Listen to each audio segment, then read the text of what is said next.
अगला सवाल देखते हैं। क्वेश्चन यहां दिया हुआ है कि अ box is constructed from a rectangular metal sheet of dimension 8 centimetre into 5 centimetre by cutting out identical squares from 4 corners. तो पहले इसको ड्रॉ करके समझते हैं। तो हमारे पास क्या है, एक रेक्टेंगुलर शीट कुछ इस तरीके से दिया हुआ है, ठीक है। अब हमने क्या किया कि इस रेक्टेंगुलर शीट में हमने स्क्वायर कॉर्नर्स कट किए कुछ इस तरीके से, ठीक है। इस तरीके से हमने स्क्वायर कॉर्नर्स कट किए, आइडेंटिकल स्क्वायर कॉर्नर्स कट किए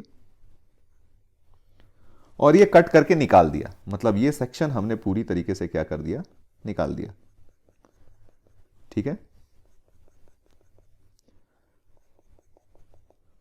अब हम क्या कर रहे हैं, टर्निंग ऑफ साइड्स, ठीक है। तो हमने क्या किया, ये जो स्क्वायर्स हमने निकाला उसके बाद हम ये जो अपना सेक्शन दिख रहा है, ठीक है, यहां से इस वाले सेक्शन को ऐसे ऊपर टर्न किया, इसको ऊपर टर्न किया, इसको ऊपर टर्न किया, इसको ऊपर टर्न किया, तो हमारे पास एक बॉक्स बनता दिख जाएगा, ठीक है। और वो बॉक्स कुछ इस तरीके से बनेगा, ठीक है, कुछ इस तरीके से बनेगा, देखिए।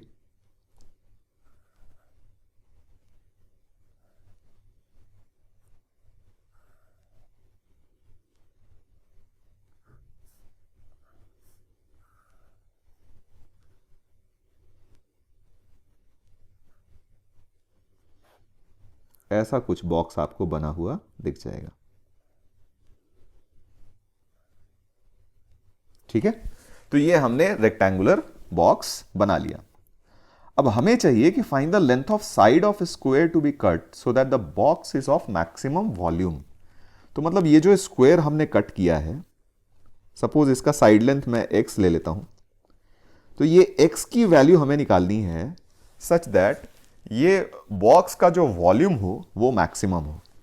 तो देखिए ये डायमेंशन हमारे पास कितना था, 8 सेंटीमीटर, और ये डायमेंशन हमारे पास कितना था, 5 सेंटीमीटर, ठीक है।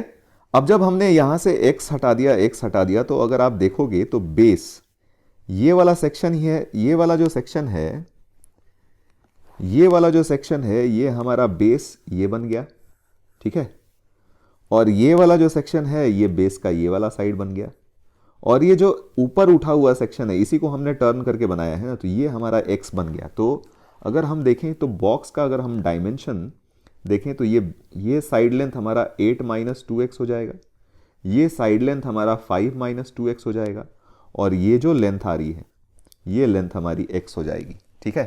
तो अगर हम वॉल्यूम देखें यहाँ पे, वॉल्यूम ऑफ द बॉक्स कितना होगा, तो volume of the box will be 8 times 5 minus 2x into 8 minus 2x, ठीक है। इसको अगर हमने सिंप्लीफाई किया तो ये बन जाएगा हमारा 40x, है ना, और minus 26x square and plus 4x cube, ठीक है। ऑल राइट, अब यहां से क्या करना है, हमें इस वॉल्यूम को मैक्सिमाइज करना है। तो डिफरेंशिएट करते हैं, dv अपॉन dx, तो ये हमारा बन जाएगा 40 minus 52x and plus 12x square, ठीक है। मैक्सिमम होने के लिए इसको हमें जीरो करना पड़ेगा। तो आइए देख लेते हैं यहाँ पे, फिर इसको अगर हमने सिंप्लीफाई किया तो 4 तो कॉमन करके हटा लेते हैं, तो इक्वेशन बन जाएगा हमारे पास 3x square minus 13x and plus 10 is equal to 0। Factorise करेंगे तो ये बन जाएगा हमारे पास 3x minus 10 into x minus 1, ठीक है। और यहां से अगर हमने x की वैल्यू निकाली तो हमें दिख जाएगा 10/3 और 1। तो अब दो वैल्यूज आ रही हैं, तो हमें देखना पड़ेगा कि कहां पे हमें मैक्सिमम और कहां पे मिनिमम मिल रहा है। तो साइन स्कीम बना लेते हैं हम dv/dx का। तो ये 1 लिया हमने, ये 3 लिया, साइन स्कीम देखा हमने dv/dx का, तो ये पॉजिटिव नेगेटिव पॉजिटिव। तो क्लियरली हम जानते हैं कि मैक्सिमा होने के लिए एफ डैश एक्स का जो साइन चेंज होना चाहिए वो फ्रॉम पॉजिटिव टू नेगेटिव होना चाहिए, एंड ये हम देख रहे हैं तो ये कहां पे मिल रहा है हमें, x इज इक्वल टू 1 पे मिल रहा है। तो फॉर मैक्सिमम वॉल्यूम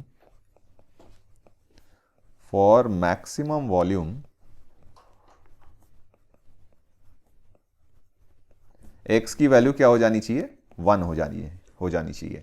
ठीक है, तो मैक्सिमम वॉल्यूम के लिए क्लियरली हमें दिख गया कि हमारा जो स्क्वायर का साइड लेंथ होना चाहिए वो कितना होना चाहिए, 1 हो जाना चाहिए। ठीक है, तो and this will be our answer, क्योंकि हमें यही निकालना था।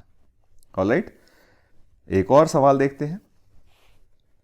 क्वेश्चन हमें दिया हुआ है कि a point P is given on circumference of a circle of radius R। ठीक है, तो पहले हम सर्कल बना लेते हैं। ये हमारा सर्कल हो गया। इस पे कहीं हमें कोई पॉइंट P दिया हुआ है, तो लेट अस से ये पॉइंट P हम मान लेते हैं यहां पे हमारा। ठीक है, P इज दिस पॉइंट। अब दिया हुआ है कि chord QR is parallel to the tangent at P। तो अगर टैंजेंट एट P हमने ड्रॉ किया तो टैंजेंट कुछ इस तरीके से होगा।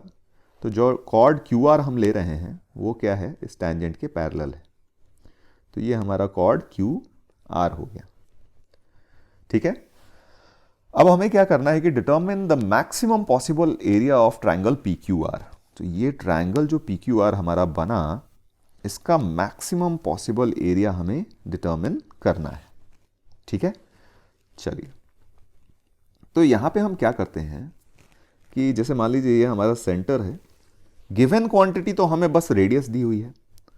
तो एक काम करते हैं, इसको यहां से ज्वाइन कर देते हैं। हमें पता है कि फॉर मैक्सिमम एरिया, ठीक है, अगर ये पैरेलल है तो ऑब्वियसली ये PQ और PR को क्या होना पड़ेगा, बराबर होना पड़ेगा। तो ऑब्वियसली ये एक आइसोसेलेस ट्रायंगल का केस हो गया। ठीक है, तो अब हम यहाँ से अगर हम देखते हैं कि इसको थीटा अगर हम लेते हैं, ठीक है, ये रेडियस है, इस सेंटर को अगर हम O बोल दें और इस पॉइंट को अगर हम M बोल दें, ठीक है, तो हमारा जो लेंथ होगा OP तो हमारा रेडियस के बराबर हो गया, और OM जो होगा ये हमारा हो जाएगा R cos थीटा, और QM जो होगा हमारा वो बन जाएगा R sin थीटा। ठीक है, तो एरिया अगर हम देखें, एरिया ऑफ ट्रायंगल OPQ, तो ये बन गया हमारा हाफ बेस हो गया हमारा QR, और इनटू हाइट इज PM। ठीक है, तो ये वैल्यू हमारी हो जाएगी हाफ।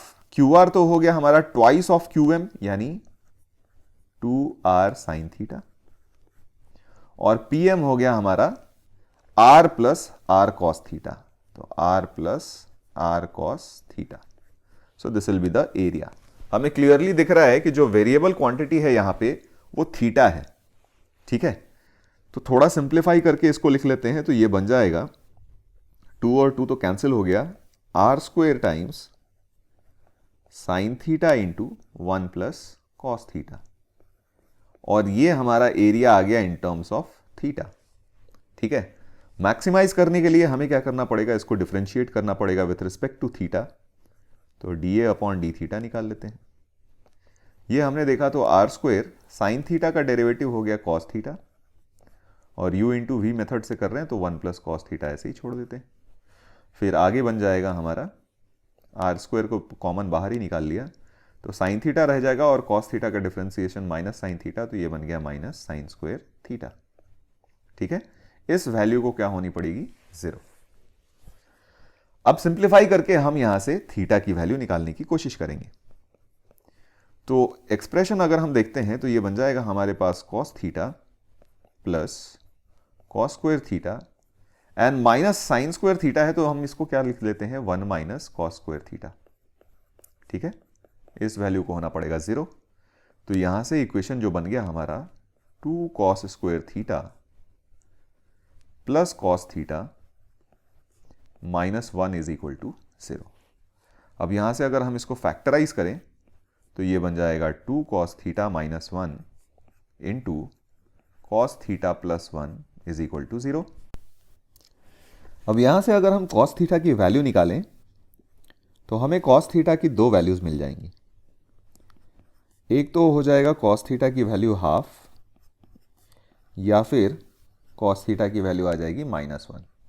क्लियरली हम देख रहे हैं कि कॉस थीटा की वैल्यू -1 डालेंगे अगर एरिया में, तो एरिया तो हमारा 0 हो गया। तो ऑब्वियसली ये तो हमारा मैक्सिमम का सिनेरियो नहीं हो सकता। तो मैक्सिमम के सिनेरियो के लिए ऑब्वियसली कॉस थीटा की वैल्यू क्या होनी चाहिए, हाफ, यानी थीटा बेसिकली आपका क्या हो जाएगा 60 डिग्री। तो कॉस थीटा हाफ हो गया, तो इसके करेस्पॉन्डिंग अगर हम साइन थीटा निकालें तो ये हमारा √3/2 हो जाएगा। तो अब हमारे पास कॉस थीटा और साइन थीटा दोनों निकल गए, तो हम क्लियरली एरिया की वैल्यू निकाल सकते हैं। तो इस केस में एरिया की जो मैक्सिमम वैल्यू हो जाएगी वो बन जाएगी r² टाइम्स साइन थीटा की value √3/2 and 1 plus cos theta यानी 1 प्लस हाफ की वैल्यू 3/2। तो हमारा एरिया आ गया 3√3r²/4 and this will be the maximum area. ठीक है, एक और सवाल लेते हैं। इस सवाल में हमें दिया हुआ है कि a wire of length 20 centimetre is cut into 2 pieces, one is converted into square and other into a circle. ठीक है, तो हमें क्या दिया हुआ है कि एक वायर है 20 सेंटीमीटर का है, इसको 2 पीसेस में हमने काट दिया। चलिए एक पीस को हम मान लेते हैं x लेंथ का, तो दूसरा पीस हो जाएगा हमारा 20 - x लेंथ का। ठीक है, हमने क्या किया है कि एक पार्ट को स्क्वायर में कन्वर्ट किया है और दूसरे को सर्कल में। तो चलो इस पार्ट को हम सर्कल में कन्वर्ट कर लेते हैं और इस पार्ट को स्क्वायर में कन्वर्ट कर लेते हैं। ठीक है, अब हमें दिया हुआ है कि sum of areas of the two figure, minimum होने के लिए इस x की वैल्यू क्या होगी और मैक्सिमम होने के लिए इस x की वैल्यू क्या होगी। ठीक है, तो अगर हमने इस रीजन को x वाले पार्ट को सर्कल में कन्वर्ट किया है, तो ऑब्वियसली इसको जब बेंड करेंगे और सर्कल बनाएंगे इसके करेस्पॉन्डिंग, तो जो सरकमफरेंस होगा सर्कल का वो इस लेंथ के बराबर हो जाएगा। सरकमफरेंस इस लेंथ के बराबर हो जाएगा। तो फॉर सर्कल हमारे पास अगर रेडियस उसका r मानते हैं तो 2πr की वैल्यू x के बराबर होगी, और यहां से r की वैल्यू अगर हम निकालें तो x/2π आ जाएगी। और स्क्वायर के लिए भी अगेन ये जो अपना पेरीमीटर होगा स्क्वायर का वो इस लेंथ के बराबर हो जाएगा।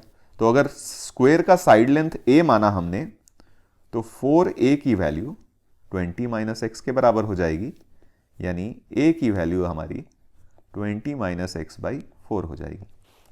ठीक है, तो अब अगर हम एरियाज का सम निकालें, एरिया, तो सर्कल का एरिया हो गया πr² और स्क्वायर का एरिया हो जाएगा a²। वैल्यू सब्स्टिट्यूट कर देते हैं, तो πr की वैल्यू थी हमारी x/2π होल स्क्वायर और a² हो गया हमारा 20 - x/4 का होल स्क्वायर। ठीक है, सिंप्लीफाई करके लिख लेते हैं। तो एरिया आ गया हमारा in terms of x, that will be x² / 4π² and plus यहां से हमारे पास 4π होगा, इनफैक्ट एक पाई कैंसिल आउट हो जाएगा, और ये वैल्यू हो जाएगी हमारी 20 - x/4 whole squared. Area in terms of single variable दिख रहा है। मैक्सिमाइज करने के लिए हमें क्या करना पड़ेगा, इसको differentiate with respect to x, तो dA/dx निकालते हैं। तो ये बन जाएगा हमारे पास 2x/4π and plus twice of, इसका डेरिवेटिव हमने किया। तो एक काम करते हैं, 16 तो पहले हम बाहर निकाल लेते हैं डिनोमिनेटर वाला। तो ये 20 - x और एक -x के करेस्पॉन्डिंग -1 आ जाएगा। ठीक है, ये वैल्यू हमारे किसके बराबर होनी चाहिए, 0 के बराबर। थोड़ा सिंप्लीफाई करके इसको प्रॉपरली लिख लें, तो हमारा डिनोमिनेटर हो जाएगा, पहले हम जो कॉमन टर्म्स हैं उसको कैंसिल कर देते हैं। तो यहाँ से 2 कैंसिल आउट हो जाएगा, यहाँ से भी 2 कैंसिल आउट हो जाएगा। ठीक है, तो कॉमन डिनोमिनेटर हमारा जो बन गया वो बन जाएगा 8π। यहाँ पे हमारी वैल्यू बन जाएगी 4x और प्लस पाई टाइम्स, इनफैक्ट ये माइनस हो जाएगा क्योंकि ये माइनस एडजस्ट करेंगे तो हमारे पास ये 20 - x बच गया। ठीक है, ये वैल्यू हमने सिंप्लीफाई एक बार फिर से कर ली, तो ये बन जाएगी हमारे पास value 4 plus pi times x minus 20 pi upon 8 pi is equal to 0। और यहां से अगर हम x की वैल्यू निकालें तो ये x की वैल्यू आ जाएगी 20 पाई अपॉन 4 प्लस पाई। लेकिन अब ये वैल्यू जो x की आई है ये मैक्सिमम के करस्पॉन्डिंग आई है या मिनिमम के करस्पॉन्डिंग आई है, ये हमें चेक करना पड़ेगा। ठीक है क्या? तो देखते हैं। अगर साइन स्कीम देखें हम इसका dA अपॉन dx का, तो यहां से हमारे पास देखिए x के लिमिटिंग वैल्यूज क्या है? x की मिनिमम वैल्यू 0 हो सकती है, मैक्सिमम वैल्यू 20 हो सकती है। ठीक है, और यहां पे कहीं बीच में हमारी वैल्यू आ गई 20 pi upon 4 plus pi. Sign scheme देखा तो यहां इधर प्लस और इधर माइनस, तो क्लियरली ये जो x की वैल्यू आई है, सिंस dA अपॉन dx का साइन -2 प्लस जा रहा है, तो ये वैल्यू किसके करेस्पॉन्डिंग आई है? मिनिमम के करेस्पॉन्डिंग। तो क्लियरली हम लिख सकते हैं कि for area to be minimum, ठीक है, x की वैल्यू क्या हो जानी चाहिए? 20 पाई अपॉन 4 प्लस पाई। तो मैक्सिमम कहां पे होगा हमारा? तो मैक्सिमम दोनों एंड्स में से किसी एक पे हो सकता है। तो area as a function of x जो हमने निकाला था, ये हमने निकाला था x square upon 4 pi n plus 20 minus x upon 4 whole square. ठीक है, तो x इज इक्वल टू 0 और x इज इक्वल टू 20 दोनों पे ही चेक कर लेते हैं। तो a0 की वैल्यू कितनी आई? तो ये हमारी आ गई 25। ठीक है, 25 सेंटीमीटर स्क्वायर। और ये तब हुआ जब हमने पूरे वायर को स्क्वायर में कन्वर्ट कर लिया।